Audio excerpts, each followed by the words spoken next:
Buongiorno ragazzi, bentornati. Come sapete ora iniziamo a parlare dell'empirismo di John Locke. Ora la piccola Sophie voleva salutarvi. Pensavo che Sophie volesse collaborare, ma forse è stanca. Che dici Sophie? Va bene, la lasciamo andare a letto. Sophie, ciao. Quindi ragazzi iniziamo con l'empirismo di John Locke.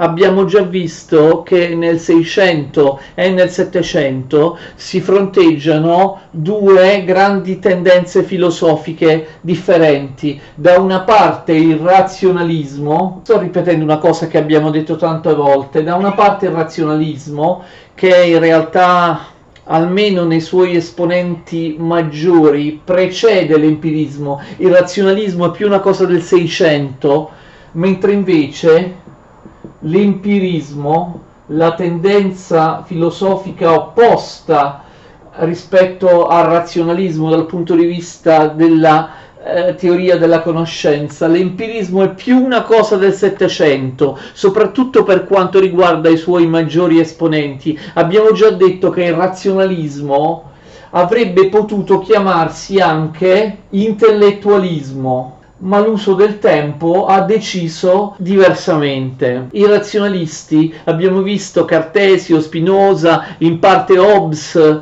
Leibniz, il tedesco Leibniz, i razionalisti dicevano che la conoscenza si basa su principi che sono a priori. Vi ricordate? I razionalisti dicevano, ricordate per esempio Cartesio e Spinoza, che la nostra conoscenza, le nostre idee non derivano dai sensi, dalle sensazioni, ma derivano dall'intelletto, derivano da idee, da nozioni intramentali, intellettuali, razionali, cioè a priori.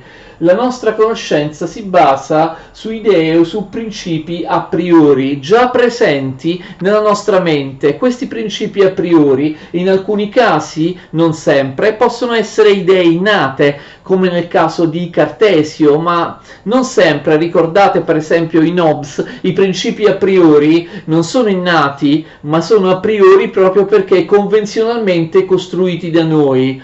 Costruiti convenzionalmente e quindi a priori, costruiti senza far riferimento all'origine empirica delle nostre idee. Quindi si conosce attraverso, dicono Cartesio e gli altri che vi ho nominato, si conosce attraverso idee dell'intelletto, non attraverso i sensi. Abbiamo studiato Cartesio, abbiamo studiato Spinoza, abbiamo studiato Hobbes che è metà e metà, in parte empirista, in parte però in realtà fondamentalmente razionalista. Abbiamo studiato il tedesco Leibniz. Allora finalmente studiamo un empirista, il primo della triade più importante. Gli empiristi pensano che le nostre conoscenze, le nostre idee, tutti i contenuti della nostra mente derivino dai sensi, dalle sensazioni, quindi dalle esperienze. Per questo si chiamano empiristi. Empirico è qualcosa che deriva dall'esperienza. Empiria in greco vuol dire esperienza. Noi abbiamo già visto qualche pensatore empirista. Ricordate Francesco Bacone nel Rinascimento, ma ancor prima nel Medioevo. Noi abbiamo un empirista quale Guglielmo di Occam. Guglielmo di Occam e Bacone cosa hanno in comune? Sono entrambi inglesi. Infatti non c'è dubbio che l'empirismo moderno del 6-700 sia una filosofia tipicamente inglese o scozzese, britannica, anglosassone, mentre invece il razionalismo è tipicamente una filosofia continentale, nel senso dell'Europa continentale, tedeschi, italiani, francesi, olandesi. Ci sono eccezioni anche importanti. Tutti gli illuministi, quasi tutti gli illuministi, compresi Voltaire, Diderot, Condillac, i più importanti, sono empiristi, pur non essendo inglesi. Anzi, prendono da John Locke, gli illuministi francesi, prendono da John Locke di solito la loro teoria della conoscenza. Quindi non ho detto che tutti gli anglosassoni siano empiristi e tutti i continentali siano razionalisti. C'è almeno un'eccezione profondissima: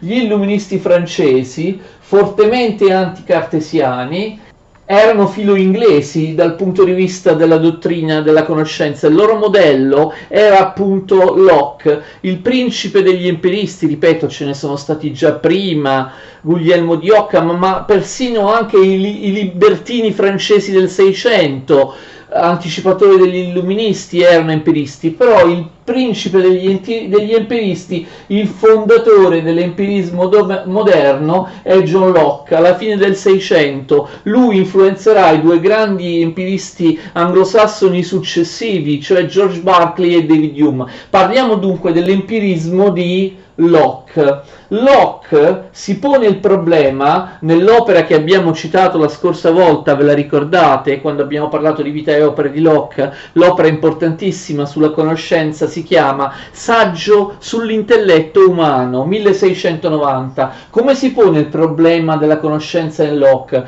Locke si chiede, molto più di quello che avevano fatto i razionalisti, poco lo avevano fatto, diciamo, i razionalisti. Locke si chiede quali sono le possibilità e quali sono i limiti della conoscenza. Per lui la conoscenza deriva totalmente dall'esperienza, la conoscenza deriva totalmente dai sensi, dall'esperienza. Se noi non avessimo la possibilità di provare sensazioni, se noi non avessimo percezioni sensibili, se noi non avessimo esperienza, secondo Locke noi non avremmo nessun tipo di conoscenza, di contenuto mentale. Questo secondo Locke e secondo gli empiristi. Questo però che cosa comporta? Attenzione, un atteggiamento da parte degli empiristi antidogmatico, da parte di Locke e degli altri empiristi, un atteggiamento umile. Cioè, che significa? A differenza dei razionalisti, Locke e gli altri empiristi pensano di non poter conoscere tutto. Per esempio, questo tavolo, io posso conoscere alcune cose di questo tavolo, ma non tutte. Perché? Forse avete già capito, se le mie conoscenze su qualunque cosa, compresi i tavoli, si riducono a quello che io vedo, a quello che io tocco col tatto del tavolo, io non conoscerò il tavolo in sé, non conoscerò tutto ciò che riguarda il tavolo. Del tavolo, come di tutti gli altri oggetti, io conoscerò soltanto una parte della verità, conoscerò qualcosa, ma non tutto, perché i sensi hanno un limite. Se io dico conosco solo quello che conosco con i sensi, non posso conoscere tutto, conoscerò fino ad un certo punto.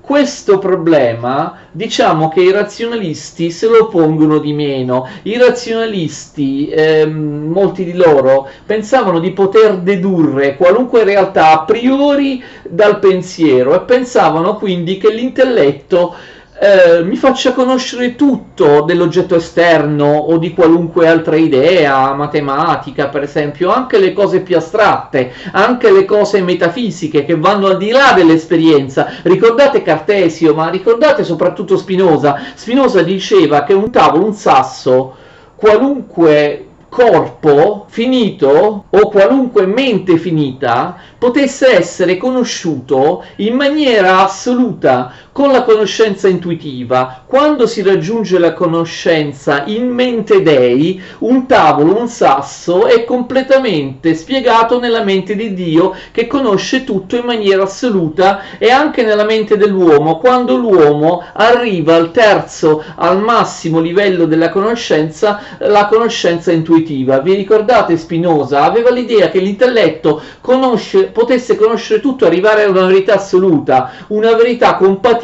con quella di Dio. Ricordate Cartesio? Dice che le idee del mio intelletto sono le stesse idee di Dio. Dio le mette nel mio intelletto, diceva Cartesio, quindi io sono simile a Dio, io comunico con Dio, perché le idee dell'intelletto a priori spiegano tutto della conoscenza, esattamente come in Dio. Invece gli empiristi sono più umili. Se io di un tavolo posso conoscere solo quello che io colgo, quello che mi dicono i sensi, non conoscerò tutto. Quindi l'indagine sulla conoscenza di Locke è anche un'indagine sui limiti della conoscenza. Proprio all'inizio della sua opera Locke si pone il problema: fin dove io posso conoscere, fin quanto io posso conoscere. Io non posso conoscere tutto, la conoscenza empirica ha dei limiti. Qual è la mia possibilità di conoscere? Da dove deriva la mia conoscenza? Tutte queste cose non sono più scontate. Bisogna ammettere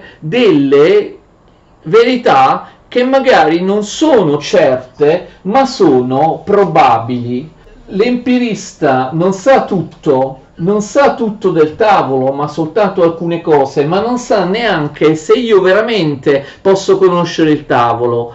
Qual è la causa della mia conoscenza del tavolo? Non si sa. Anche queste cose possono essere ammesse, vedremo in seguito, con dei margini di probabilità. Quindi una minore presunzione da parte degli empiristi, da parte dei razionalisti. Io non conosco tutto, anzi Locke è portatore proprio di una visione pragmatica, pratica della conoscenza. Ricordate che anche Francesco Bacone la pensava così, diceva che conoscere ci serve a risolvere dei problemi pratici. Sapere è potere, conoscere ci serve a ottenere, a modificare la natura, a costruire macchine, a risolvere dei problemi pratici. Locke pensa proprio nella stessa maniera. Noi non conosciamo tutto degli oggetti, ma allora la conoscenza dell'empirismo è limitata. Noi non conosciamo tutto degli oggetti, ci sono cose che non riusciamo a fare, siamo limitati. Secondo Locke non è proprio così, perché noi degli oggetti, per esempio di questo tavolo che non vedete che sta di fronte a me, cosa dice Locke? Conosciamo quanto ci serve, cioè noi non conosciamo tutto del tavolo, ma conosciamo del tavolo tutto ciò che ci serve per la nostra vita quotidiana, per le nostre cose pratiche, pragmatiche. Conosciamo come può essere tagliato il tavolo, come può essere bruciato, come può essere costruito, con quali materiali. Non sappiamo cos'è il tavolo in sé, vedremo, non sappiamo cos'è l'essenza, la sostanza in senso aristotelico del tavolo.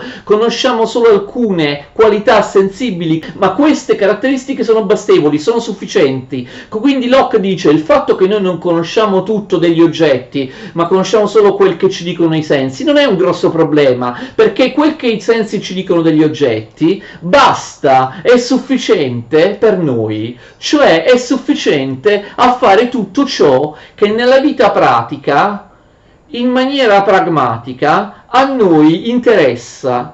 Noi ciò che conosciamo del tavolo non è tutto, ma è tutto quello che a noi serve. Conosciamo ciò che a noi serve nella vita pratica. L'idea di ragione, reason in originale, in inglese, Locke scrive quest'opera in inglese, non in latino. L'idea di ragione per Locke è un'idea ampia, non come quella dei razionalisti che pensano che alla ragione spettino solo le nozioni di verità assoluta. La ragione, vedete questa parentesi ampia, per Locke comprende la conoscenza vera, che lui chiama knowledge, ma fate attenzione, la parola inglese knowledge per Locke non vuol dire semplicemente conoscenza, vuol dire conoscenza vera. La ragione comprende la knowledge, però per moltissimi usi quotidiani noi non possiamo avere conoscenze certe, vere. La ragione deve comprendere anche le opinions, le opinioni, cioè delle idee probabili. La ragione non è assoluta, infallibile, oggettiva, come diceva Cartesio nel razionalismo. La ragione deve aprirsi anche alla probabilità. Per potermi condurre secondo ragione, per poter conoscere razionalmente le cose, la conoscenza vera si deve accompagnare alle opinions, alle opinioni, alle conoscenze probabili. Ciò che invece, attenzione, è la terza istanza della mente, della psiche, che secondo Locke non mi fa conoscere secondo ragione, sono quelle che Locke chiama beliefs, cioè le credenze. Beliefs, le credenze. Locke usa il termine beliefs in una concezione illuministica puramente negativa. Le credenze sono le cose irrazionali che non mi danno una vera conoscenza degli oggetti, non mi danno neanche una conoscenza probabile degli oggetti. Le beliefs mi fanno sbagliare. Quindi vedete, ho messo una linea divisoria. Per lui la ragione è composta da conoscenza certa, knowledge, e probabilità, opinions. L'esperienza a volte mi dà una conoscenza certa, ma molto più spesso l'esperienza mi dà delle probabilità, delle nozioni non certe, opinions. Eppure la ragione deve avere non solo conoscenze certe ma anche opinioni. Ciò che assolutamente deve essere respinto dalla ragione, che non ci fa conoscere niente neanche in maniera probabile, ci allontana dalla vera conoscenza, ci svia, ci fa commettere degli errori, sono le credenze. In Locke le credenze sono legate proprio a un'idea di fanatismo, di superstizione, quello che in inglese veniva chiamato enthusiasm. Non vuol dire entusiasmo, nell'inglese dell'epoca significava fanatismo, superstizione e idolatria, e quindi le beliefs spingono le persone ad avere un comportamento anche moralmente discutibile, perché sono pseudoconoscenze che portano all'entusiasmo, al fanatismo, a rifiutare il dialogo con gli altri, a delle fissazioni, a delle alienazioni, quindi no alle beliefs. Quindi vedete un'idea aperta, un'idea tollerante, un'idea antidogmatica della conoscenza, che come vedremo la conoscenza, la ragione comprende la conoscenza certa e le opinioni, ma non deve basarsi sulla metafisica tradizionale. Andiamo più nel concreto. L'empirismo di Locke, nel primo libro del saggio sull'intelletto umano, attenzione, nel primo libro, a differenza degli altri, Locke non esprime immediatamente la sua teoria particolare e specifica della conoscenza, di come avviene conoscenza. Parte con una pars demonstrans. Ricordate come Francesco Bacone, prima di enunciare il suo metodo scientifico, diceva che dobbiamo liberare la nostra mente dai fantasmi, dalle superstizioni, dagli idoli, dagli idola. Ricordate, solo dopo possiamo passare alla pars construens, della conoscenza vera e propria. Anche Locke dice che prima della pars construens deve esserci una pars demonstrans. Il primo libro del saggio sull'intelletto umano non è dedicato all'esposizione della dottrina dello stesso Locke, ma alla confutazione delle dottrine avversarie, in particolare delle idee degli innatisti. Quindi nel primo libro Locke prima confuta, fa delle obiezioni molto interessanti all'innatismo, a tutte quelle scuole filosofiche che pensano che la conoscenza si basi su idee innate, e poi dal secondo libro in poi lui esporrà la sua propria dottrina. Lui quindi fa delle obiezioni all'innatismo. Voi direte, lui critica Cartesio, Spinoza. No, lui non nomina nemmeno Cartesio, Spinoza. Lui, chi critica, quali dottrine lui ha presente? Le dottrine di filosofi che non sono oggi particolarmente valutati, i cosiddetti innatisti inglesi. Che significa? Abbiamo visto che l'Inghilterra è la patria dell'empirismo, eppure vi erano alcuni personaggi in controtendenza, inglesi ma innatisti, a prioristi, intellettualisti, razionalisti, personaggi come Ralph Cudworth oppure John Norris oppure altri, che erano chiamati innatisti inglesi. Questi innatisti inglesi credevano, come Cartesio, che tutte le conoscenze, ma tutto, non solo le conoscenze, derivasse da idee innate, e che l'esperienza non entrasse in nulla, non costituisse per niente l'origine delle nostre idee. Però questi erano più estremisti di Cartesio, cioè portavano Cartesio alle estreme conseguenze, sfruttavano Cartesio per dire che veramente tutto era innato. Per gli innatisti era innata non solo l'idea di Dio, l'idea di pensiero, le cose che per Cartesio, ricordate, erano innate. Per gli innatisti inglesi erano innate anche le idee morali, le idee del comportamento morale, ci si deve comportare in un certo modo, perché anche la morale, tutte le idee della morale, i principi morali sono innate. Ricordate, Cartesio non aveva detto questo, anzi Cartesio sulla morale si pronuncia poco, ricordate la morale provvisoria. Invece per gli innatisti inglesi non solo Dio è innato, ma anche la morale, i principi morali sono innati, sono già in noi. Noi non li apprendiamo con l'educazione, con l'esperienza, con l'abitudine. Tantissime cose sono innate, non soltanto Dio, ma anche il fatto che Dio corrisponda al Dio cristiano, il fatto che bisogna venerarlo in un certo modo, il fatto che bisogna avere una certa religione specifica, addirittura le pratiche del culto, quindi vanno molto oltre Cartesio. Tantissime caratteristiche della religione sono innate per loro. Questo, secondo Locke, è pericoloso. Pensare che tutto quello che credo io sia innato significa giustificarlo come verità assoluta e diventare fanatici e intolleranti verso chi la pensa diversamente, perché chi la pensa diversamente evidentemente è un pazzo. Come quello che diciamo noi si basa su idee innate, normali, tutte le idee normali hanno queste idee innate. Se tu la pensi diversamente, cosa sei? Vai contro le idee innate, vai contro la tua natura, non sei una persona normale, sei un folle. Quindi anche da un punto di vista, diciamo, proprio della tolleranza religiosa, che vedremo Locke pratica, questi innatisti inglesi sbagliano.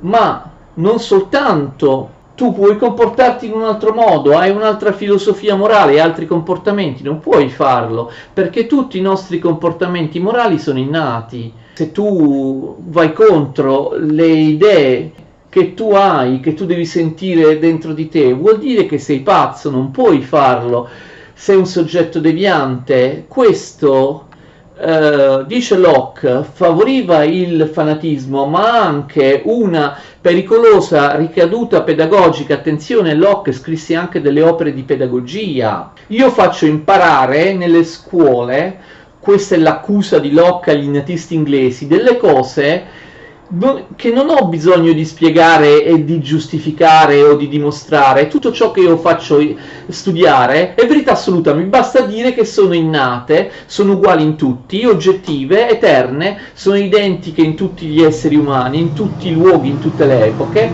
e quindi questo basta per dire che sono vere, che sono idee vere, perché sono uguali in tutti noi. Così lo studente ingoia passivamente, viene indottrinato senza avere nessuna possibilità di confronto, nessuna possibilità di criticare il pensiero che viene insegnato nelle chiese, nelle scuole, nell'università, nella società. Ingoiare passivamente, quindi moltissime idee innate, anche quello che facciamo nel comportamento, molto più di quello che diceva Cartesio o altri innatisti. Locke porta delle prove molto intelligenti contro queste teorie. Gli innatisti si basavano, l'ho accennato, sulla cosiddetta prova del consensus omnium. Perché le idee sono innate, le idee religiose, le idee morali, le idee filosofiche, le idee della matematica, eccetera? Perché tutti ce le abbiamo. Loro dicevano, gli innatisti inglesi, tutti venerano Dio, tutti venerano il Dio cristiano, tutti hanno un certo tipo di morale, tutti condannano l'omicidio o l'infanticidio o il tradimento. Tutti quelli che conosciamo nella società, anche all'estero, la pensano così, il consenso di tutti. Siccome più o meno tutti, ci sarà qualche eccezione, pensano in questo modo, siccome tutti più o meno si comportano in questo modo, vuol dire che ci sono dei principi innati.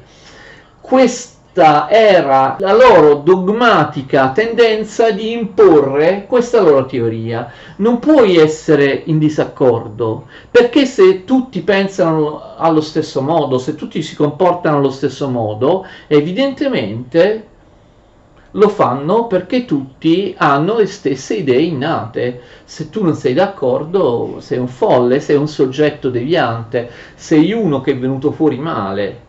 rifiuti le tue idee innate, quindi sei preda del demonio, sei un pazzo. Il consensus omnium.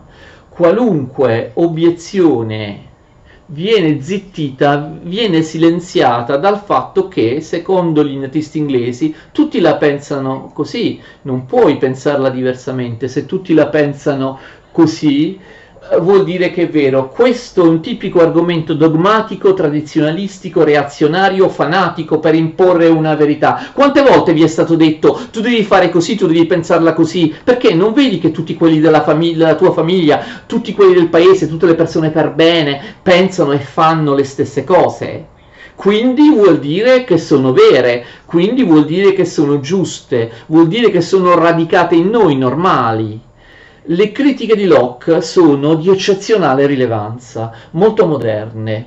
Locke cerca di dimostrare che ci sono numerosi gruppi umani, possiamo distinguerli in 3 gruppi, anche se questa distinzione in Locke non è così precisa, che smentiscono l'argomento del consensus omnium. Le idee innate non esistono affatto secondo Locke. Tutte le idee che noi abbiamo, compresa quella di Dio, le abbiamo solo perché ci sono state insegnate, cioè le abbiamo apprese per esperienza, per educazione. Se noi non avessimo esperienza non avremmo nessuna idea nella mente. Se noi non avessimo l'esperienza, se non ci fosse stato insegnato qualcosa, non avremmo alcuna idea morale, alcuna idea di Dio, alcuna idea della matematica e di altre cose. Ci sono infatti gruppi, dice Locke, o non hanno assolutamente le idee che abbiamo noi, oppure che hanno idee completamente diverse dalle nostre e dal nostro punto di vista inaccettabili. Questo dimostra che le idee non sono innate. Lui pensa prima di tutto ai selvaggi, che è una parola un po' offensiva oggi, però all'epoca i popoli considerati primitivi rispetto ai popoli europei, i popoli indigeni che da poco erano stati scoperti, studiati nelle Americhe, in Asia, in Africa, i popoli che spesso venivano, lo sapete, sottomessi dal colonialismo occidentale, venivano chiamati selvaggi. Locke fa notare che moltissimi di questi popoli selvaggi non hanno affatto un'idea di Dio, hanno idee che in generale sono completamente diverse dalle nostre, quindi le idee innate non possono esistere perché ci sono popoli diversi da noi che hanno idee completamente diverse dalle nostre. Moltissimi popoli selvaggi, per esempio, non credono in Dio, non hanno nessuna idea che possa essere relativa a Dio. Anche a me, quando ero a catechismo da piccolo, mi spacciavano l'esistenza di Dio come sicura in base al pregiudizio del consensus omnium. Mi raccontarono delle storielle che dicevano che anche i selvaggi nella foresta o bambini che erano stati smarriti nella foresta, non avevano avuto nessun insegnamento, erano cresciuti insieme agli animali, credevano in Dio, si ponevano la domanda: chi ha creato questi alberi, chi ha creato me? Quindi tutti credono in Dio, perché è proprio un'esigenza innata, un principio innato che ci spinge a credere in Dio. Noi crediamo in Dio in maniera naturale, anche se non ci viene insegnato. Questa era la baggianata, la stronzata che i preti mi raccontavano al catechismo. Poi ho studiato che non è vero. A differenza di quello che molti pensano, esistono moltissimi popoli selvaggi al tempo di Locke e anche ora, e questo è stato dimostrato dalla moderna antropologia culturale, che non hanno alcuna idea di Dio. Secondo, molti popoli selvaggi hanno un'idea di Dio completamente diversa dalla nostra, che noi occidentali cristiani bianchi non potremo mai accettare. Credono a un Dio cattivo, pensano che qualunque oggetto materiale possano essere Dio, non hanno un Dio trascendente, venerano un totem o un pezzo di legno, o non hanno nessuna idea di Dio, o hanno un'idea di Dio e della religione totalmente opposta alla nostra, idee che noi occidentali, europei, cristiani consideriamo inaccettabili dal nostro punto di vista. Quindi una religione completamente diversa e dal nostro punto di vista di occidentali immorale, inaccettabile, e questo vale anche per le idee morali. Questo dimostra che le idee innate non esistono, perché ci sono diversi gruppi umani che hanno idee completamente diverse. Non esiste il consensus omnium, non è vero che tutti pensano le stesse cose, però ci sono anche due gruppi. Il secondo, quello che lui chiama i fanciulli. Se esistono idee innate, perché i fanciulli non ce li hanno? Guardate che Locke è molto aggiornato nelle sue idee. Lui è un ottimo lettore della letteratura di viaggio, della letteratura di esplorazione, libri che descrivevano con precisione i popoli cosiddetti selvaggi. Per quanto riguarda lo sviluppo dei bambini, dei fanciulli, lui frequenta i manicomi, gli ospizi, gli orfanotrofi di Londra, dove vede i bambini, li segue nella loro crescita. I fanciulli, dice lui, non hanno assolutamente idee innate né di Dio, ma relativamente ai fanciulli lui insiste piuttosto sulle idee matematiche. Se nessuno insegna la matematica ai fanciulli o qualunque altra cosa, la morale, ma lui fa l'esempio della matematica, i fanciulli non imparano la matematica e non la sapranno mai. Quindi insieme ai fanciulli vanno considerati anche gli ignoranti, coloro a cui determinate idee non sono state insegnate, i fanciulli, gli ignoranti, coloro che anche da adulti non hanno avuto la possibilità di ricevere l'insegnamento di certe idee. Queste idee appunto non ce le hanno, quindi non esistono idee innate, perché i fanciulli o gli ignoranti, quelli a cui queste idee non sono state insegnate o perché troppo piccoli o perché da adulti non hanno recepito nessun insegnamento, questi qua, le idee matematiche o tantissime altre idee che gli innatisti dicono essere innate, non ce le hanno. E poi la terza categoria, e qui sembrerebbe un po' offensivo, ecco, è quella degli idiots. Cosa intende per idiots? Attenzione, intende non quelli ignoranti che non hanno certe idee perché non hanno avuto occasione di apprenderle, ma quelli che sono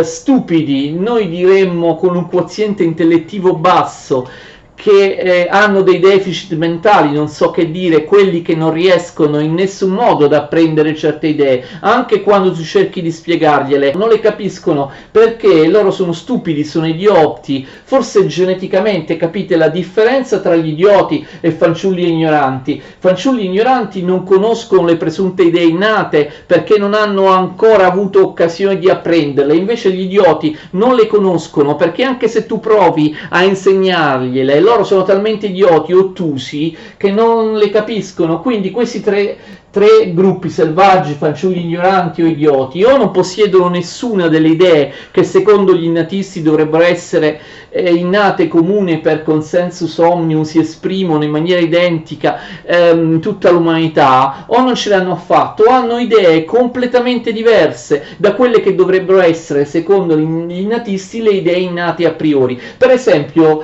molti popoli selvaggi hanno le idee morali completamente opposte a quelle degli occidentali, idee che gli occidentali considerano inaccettabili. Ciò che per noi bianchi occidentali cristiani è giusto, per loro è ingiusto, oppure il contrario. Dal punto di vista di questi popoli selvaggi, certe idee morali sono giuste, accettabili, mentre per noi sono inaccettabili. La falsa credenza del consensus omnium si basa sul fatto che tutti noi in Occidente più o meno crediamo allo stesso Dio, alle stesse qualità o attributi di Dio, o alla medesima morale o ai medesimi costumi, perché facciamo parte di un'unica civiltà in cui queste cose sono state apprese dall'esperienza, perché l'educazione, i valori, l'esperienza dei cristiani occidentali sono le stesse, quindi noi veniamo educati più o meno in Occidente tutti nello stesso modo.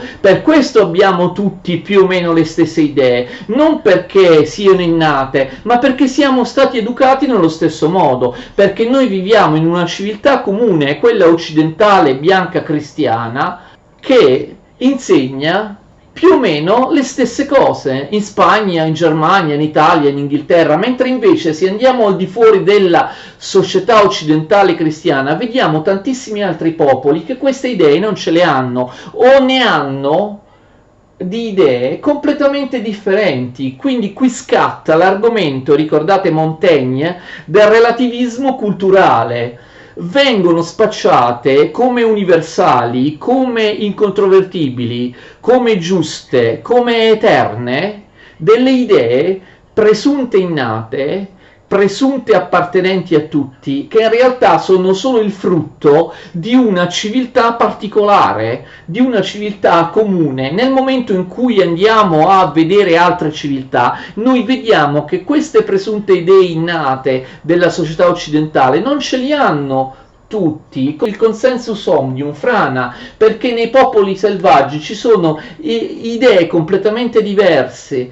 Quindi la balla del consensus omnium, delle idee innate, si basa sul fatto che queste idee sono comuni non perché sono innate, ma perché in noi derivano da un retaggio di tradizioni e di credenze comuni, che è quello dell'Occidente cristiano.